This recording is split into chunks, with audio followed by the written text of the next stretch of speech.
একটি ছোট ছেলে ছিল, নাম রাফি। একদিন সে বাজারে গিয়ে দেখল একজন দোকানদার ভুল করে তাকে বেশি টাকা ফেরত দিয়েছে। রাফির মনে একটু লোভ হলো। সে ভাবল, কেউ তো দেখেনি, রেখে দিলেই তো পারি। ঠিক তখনই তার মায়ের কথা মনে পড়ল।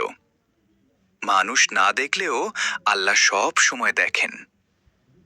রাফি থেমে গেল। কিছুক্ষণ ভাবার পর সে আবার দোকানে ফিরে গেল এবং অতিরিক্ত টাকা ফিরিয়ে দিল। দোকানদার অবাক হয়ে বললেন, তুমি তো রেখে দিলেও পারতে। রাফি হাসল আর বলল, মানুষ না দেখলেও আল্লাহ তো দেখছেন।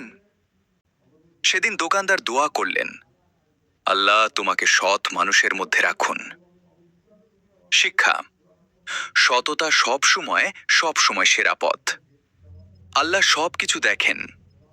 ছোট ভালো কাজও অনেক বড় পুরস্কার এনে দেয়।